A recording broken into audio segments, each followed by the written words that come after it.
mbokk yi asalaamaaleykum wa rahmatullahi taala wa barakaatu. seen mbokk imam Mokhtar Ndiaye moo dellu si leen laay biir ci waxtaan yi muy am ak yéen saa su nekk. jataay bi wees noo ngi doon wax ci wàllu sexualité ci lislaam tey nag nuy wéy ci bunt boobu waaye tey di leen jàngal li nga xam ne mooy charte yi nga xam ne wala règle yi nga xam ne moom la ñaari way dencante ñi war a sàmmu ante ci bu ñuy seq ci bu ñuy am relations intimes muy règle yoo xam ne yu jar bàyyi xel la ndax li nga xam ne nit ki mi ngi koy seq ak soxnaam wala boroom këram loolu wax naa leen jaamu yàlla bu rëy la te yàlla dafa bëgg lépp lu nit ki di def jëm ci cadre jaamu yàlla na ko rafetal ndax mu ne wa ahsinu inna allaha yuhibbul muhsinin yàlla muy na ngeen di rafetal de ndax yàlla dafa bëgg kuy rafetal ba tax na la ngeen di seq yéen ñaar relation boobu muy relations intimes boobu na rafet ndax nit du bàyyi ma ba tax na bokk na ci charte yooyu ba ci njëkk mooy ñaari way dencante ñi nanu fexe ba fa nuy amalee relations intimes fa nuy seqe nga nekk bërëb boo xam ne bu wéet la bërëb boo xam ne bu calme la bërëb la boo xam ne bu fa kenn nekk bu leen kenn dégg bu leen kenn gis lu mel na chambre parent islam tere na lool nit ki di seq ak soxnaam kenn nekk ca wet ga donte sax bokk leen néeg waaye muy dégg seeni kaddu wala dégg seeni baat moo xam dëkkandoor la moo xam ay soxna la moo xam sax xale bii nelaw la sax kooku islam sib na tere na lool présence gune googu gune guy nelaw sax ci jamono bi nga xam yéen a ngi seq moo tax sharia mu ne bu fekkee am na gune gu fa nekk kooku ñaari way denk ni nanu moytu di ànd li feek gune googu nekkul foofu feek foofu nekk bërëb bu wéet ba kenn nekku fa loolu yëpp nag islam dafa bëgg sutura benn suturaal seen awra ñaareel ba tam fexe muccal xale bi ci wax lu dul dëgg ndax ulama yi dem nañu bëni bépp xale boo xam ne ci anam boobu la juddoo muy fu ñuy amale relation fu ñaari way dañ di seq fekk ñeneen a nga fa donte gune guy nelaw la sax ñu ne xale boobu kat yàlla daf koy nattoo wax lu dul dëgg moo tax sharia di tere lool rawatina polygame yi nga xam ne dañu am ñaari jabar ñetti jabar ba noppi di seq fekk sa jabar nekk ci suuf wala kii di ci kaw loolu lu xaraam la loolu jëfi bàyyi ma la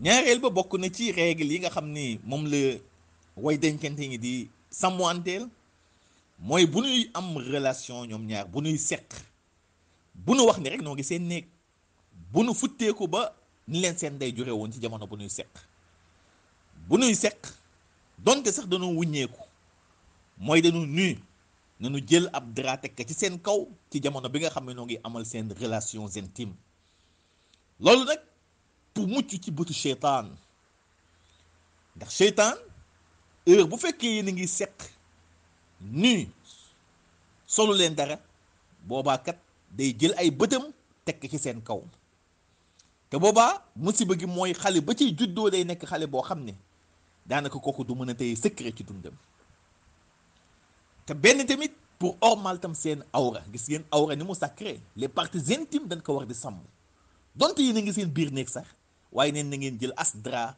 teg ko seen kaw jamono ba nga xam ne yéen a ngi seq ba noppi ñetteel ba ci charte yi nga xam ne ñaari way dencante ñi war nañ koo bàyyi xel mooy bu fekkee ndaw si dafa nekk ci jamono règle menstruelle di gis mbërëg muy baax kooku jëkkëram naka sore ba la muy gis jeex takk ba set mu sogay ba sangu mu sogay ànd ak moom moom la yàlla di wax fa atazilu nisaa fi l mahid wala taqrabuhunna hatta yatuhurna yàlla muy na ngeen beddi seen soxna yi sore leen ci jamono bi ñuy gis règle bu leen leen jage di ànd ak ñoom li féeg setunu ba sangu kon sa jabar fokk mu wóor la ni règle am jeex na takk ba sangu nga mën jotee ak moom waaye araam na ci ab jullit ngay am relations intimes ak sa soxna di seq ak moom te fekk ni kat mi ngi ci jamono règle loolu lu xaraam la loolu képp koo xam ne par erreur wala par faiblesse dal na la ba nga jotee ak sa soxna loolu def nga bàkkaar bu rëy boo xam la war mooy nga tuub dellu ci yàlla waaye itam nga kafaaral tamit islam daf lay teg kafaaral boo xam ni daana ko di nga génne yenn ulama yi ni 45,000 francs CFA di nga ko génne daana ko génne ko comme sarax wala ba noppi nga tuub ci yàlla subhanahu wa taala ndax jëf ju ñaaw la jëf la joo xam ne ju tilim la moo tax yooyu ay règle la yoo xam ne nit ñi war nañ ko bàyyi xel bu baax a baax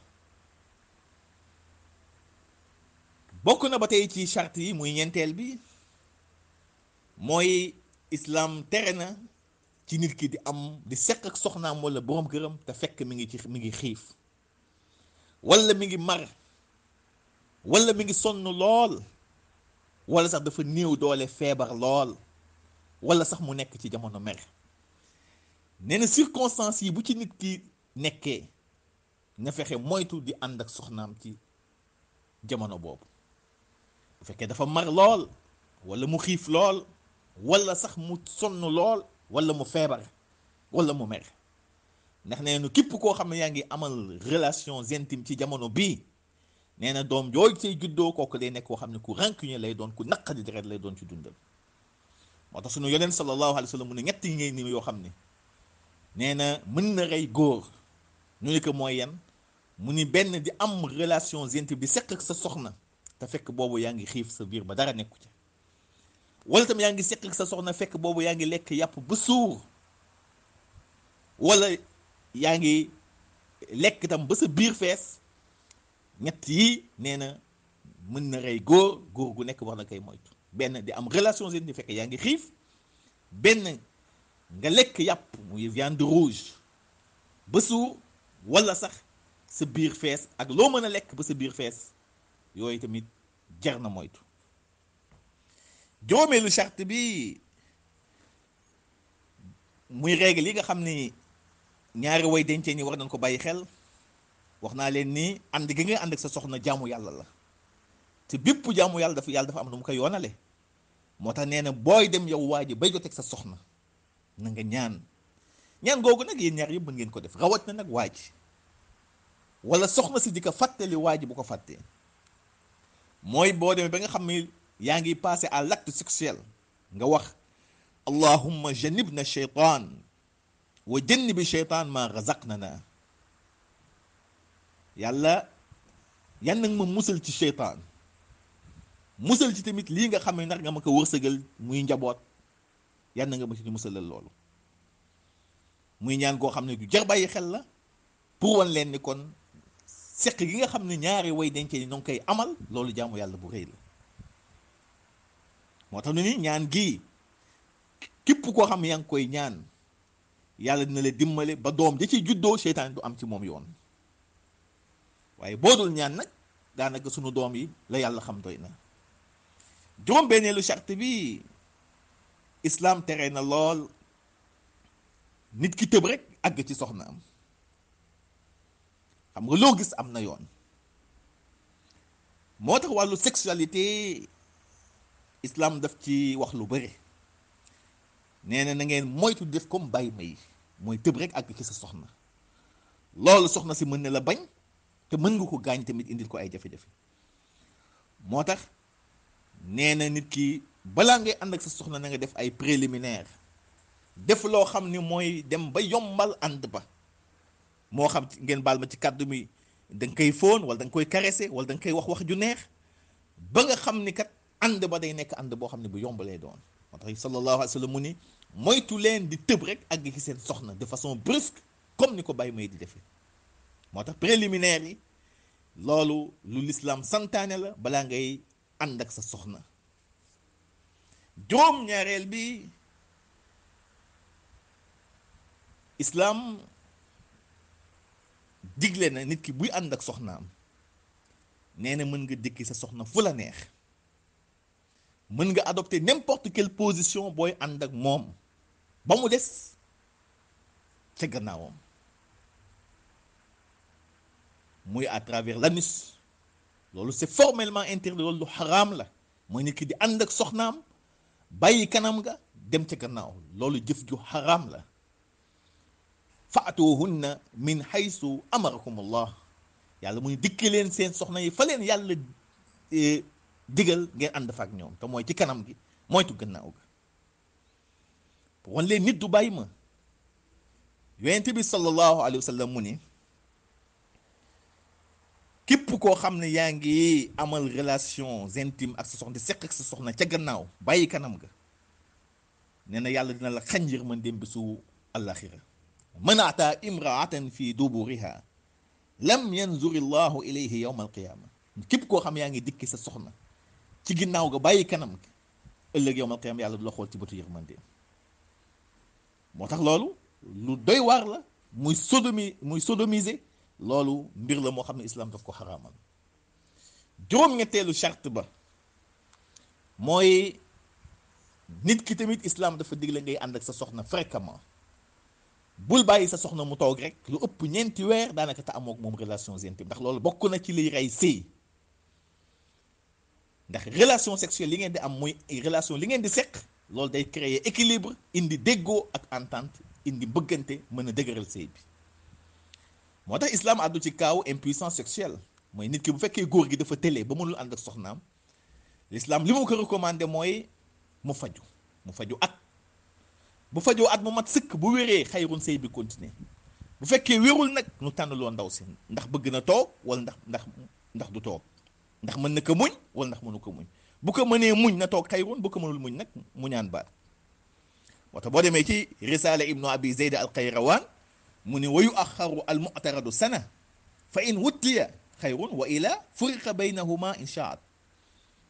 nee na ki nga xam ne dafa tële am impuissance sexuelle kooku mënees na ko muñal at mu faju. buñ ko muñalee at mu faju bu wéree xayrun sëy ba continuer, bu wérulee nag nu tànn loo ndaw si lay neex mu toog, bu ko mënee muñ, bu ko mënulee muñ nag mu ñaan baat. waaye loolu yëpp nag na am ci secret. juróom-ñaareel ba bokk na ci règle yi nga xam ne war na ko sàmmanteel ci wàllu relations intimes, mooy araam na ci jëkkër ji, da ko tere lool, mooy bu fekkee dem na ba yëg boppam muy retiré wu subitement, mu tëb rek génn ci sëy ba te fekk ni ndaw si yëgul boppam. jaamu yàlla boo xam ne ku ci nekk war nga ci yëg sa bopp. kon yow waa ji bul xool sa intérêt rek, ànd nga ak ndaw si yëg nga sa bopp rek daal di tëb génn pare ci, déedéet. bàyyil ndaw si moom tamit mu yëg boppam, toogal ba mu jouir. loolu la l'islam sant. waaye yow dem jouir rek faale woo ndaw si daal di génn mbir mi, defe ne yow mbir mi yow kese la. loolu tam nañ ko moytu, te loolu tas na sëy yu bëree bëri. kon ñaari way dent ni yépp ku ci nekk war nga yëg sa bopp ci sëy bi. juróom-ñetteelu charte bi mooy ñaari way dencante ñi kenn amu ci droit di bañal sa moroom, te loolu tam tas na sëy yu bëri. góor gi heure bu la sa soxna soxlaa da nga ko war wuyu. waa gi tamit heure boo soxlaa sa soxna te fekk amul ngànt war na la wuyu. bañalante moom ñaari wàll yëpp la aram. alayhi salaatu salaam mu ne bu fekkee iza daa rajulun imraatahu, bu fekkee waa gi da nga soxla sa soxna woo ko mu lànk bañal la, kooku na xam ne de malaayika yi dañ koy rëbbu guddi gi yépp ba bët set. naka noonu tam c'est vice versa, bu ñu defee ne waa ji la rek, ndaw si tam boo soxlaa sa waay lànk, moom tam na xam ne tamit malaayka yi dañ koy rëbb ba bët set. kon fii jaamu yàlla bu rëy la. bu fekkee waa ji amuloo ngant, amuloo droit di bañal sa soxna. yow soxna sa bu fekkee amuloo ngant, amuloo droit di bañal sa borom kër. lu dul en cas de maladie, waa gi dafa feebar wala ndaw si dafa feebar, wala ndaw si yëg ay métit wala am incapacité physique ba nga xam ne mënul sëy, boobaa loolu lan la may excuse ci ñaari wàll yépp. feebar wala kuy yëg métit wala yu demee noonu, wala koo xam ne incapacité physique, xëy na dafa am ndigg luy metti wala yu demee noonu. juróom-ñeenteel ba te moo ca mujj mooy araam na lool ci ñaari way dencante ñi nuy raconter di nettali la nuy seq ñoom ñaar di ko nettali ca mbedd mi, moo xam jëkkër ji la moo xam ndaw sa la ngeen di seq ci seen néeg ci biir sutura nga xëy suba, rawat na yenn jigéen ñi dem marché naan kat sama waay nii la may def nii la may def nii la ñuy def, loolu lu xaraam la. waa gi tamit naka noonu dem ca grand place ba toog, sama soxna nii laa ko def biig nii nangam loolu lu xaraam la, lu jar a moytu la.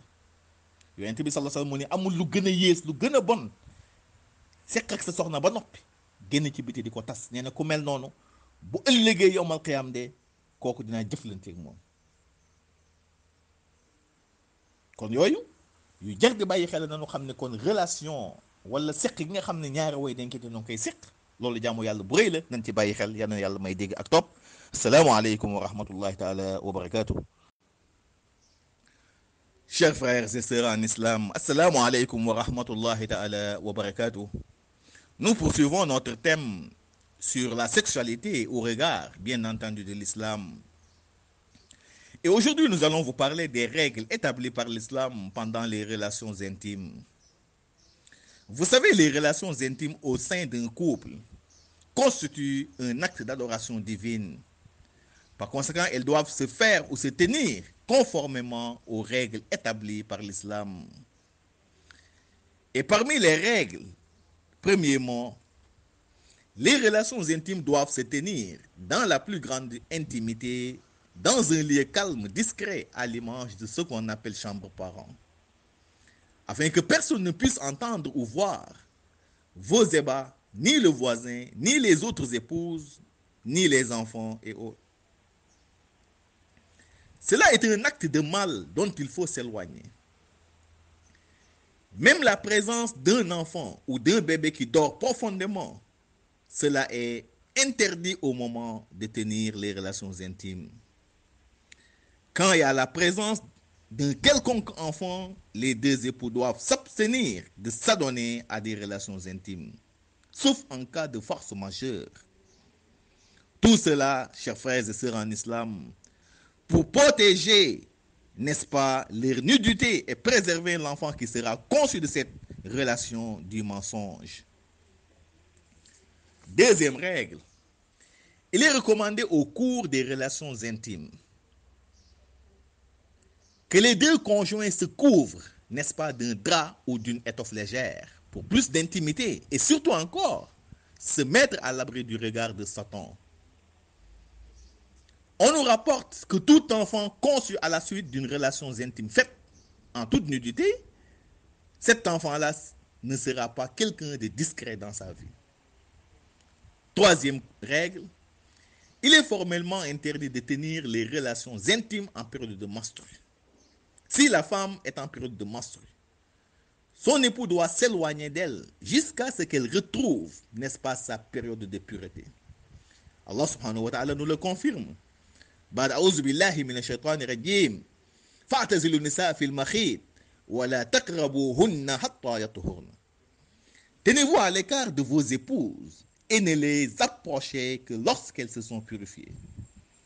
Et si par erreur ou par faiblesse, la personne entretient des relations intimes avec son épouse en période de menstrues, bien entendu, alors elle sera soumise à une expiation de 45 000 francs CFA et doit se repentir de façon sincère auprès de son Seigneur Allah subhanahu wa ta'ala pour l'acte de mal qu'elle a commis, c'est-à-dire une relation intime en pleine période de menstrues. Quatrième règle, il est déconseillé de faire les relations intimes pendant la soif, la faim, la fatigue, l'allégresse, pendant la maladie ou même étant en colère. Ces différents moments sont vivement déconseillés d'y tenir des relations intimes. On nous rapporte que tout enfant conçu en de pareils moments sera quelqu'un de très rancunier dans sa vie. Le prophète Mohammed, alayhi salatu wassalam, nous dit: 3 choses peuvent facilement tuer un homme. Faire l'acte sexuel le ventre vide, faire l'acte sexuel le ventre plein, et après avoir consommé, n'est-ce pas, de la viande rouge. Cinquième règle, il est recommandé de formuler des prières avant de passer à l'acte sexuel, en prononçant cette formule suivante, surtout le mari, l'époux. Cette formule est la suivante: Allahumma janibna shaitan wa jannibi shaitan ma razaqtana. Allahumma janibna shaitan wa jannibi shaitan ma razaqtana. Seigneur, préserve-nous de Satan et préserve-en l'enfant que tu nous accorderais. Si cette formule est prononcée, Satan n'aura aucun pouvoir sur l'enfant qui naîtra de ce rapport. Sixième règle, il est déconseillé à l'époux de se jeter de façon brusque sur son épouse sans préliminaire, tels que baiser, caresse, mot doux, etc. Le prophète nous dit, sallallahu alayhi wa sallam, d'éviter de se jeter sur votre épouse de façon brusque, comme le font les bêtes sauvages. Donc les préliminaires, baiser, caresse, mot doux, sont vivement conseillés avant de passer à l'acte sexuel. 7e règle, il est permis à l'époux de faire les relations intimes avec son épouse en adoptant n'importe quelle position à la seule condition, je dis bien, que ce soit dans le vagin et non à travers l'anus. Cela est formellement interdit. C'est une abomination. Allah subhanahu wa ta'ala nous le dit. Fa'tuhunna min haythu amarakumullah. Entretenez des relations intimes avec vos épouses. Là où Allah subhanahu wa ta'ala vous a ordonné, c'est-à-dire dans le vagin et non à travers l'anus. Le prophète Mohammed alayhi salam nous dit que tout homme qui fait les relations intimes par derrière, au jour dernier, il lui sera privé de la miséricorde divine.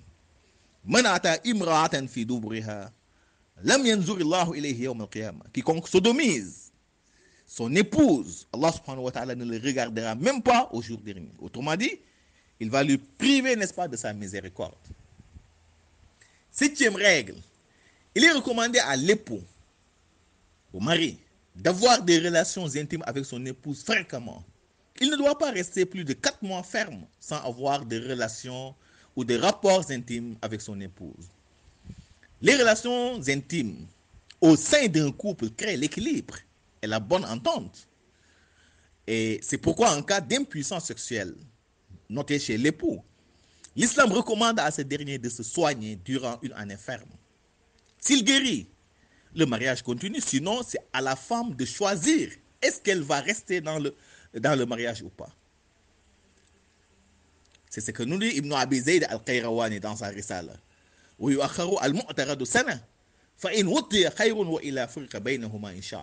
Si un pareil cas survient dans un couple, la femme peut donner une année ferme à son épouse pour qu'il se traite.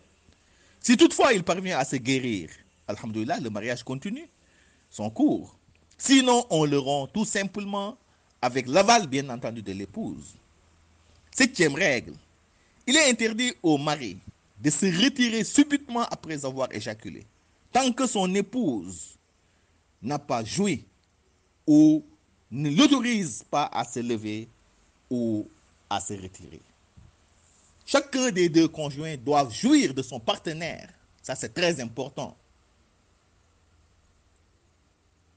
C'est très important de le rappeler aux hommes surtout. 8. Aucun des deux conjoints n'a le droit de refuser à son partenaire les rapports sexuels. Le prophète nous dit, sallallahu alayhi wa sallam, à ce propos,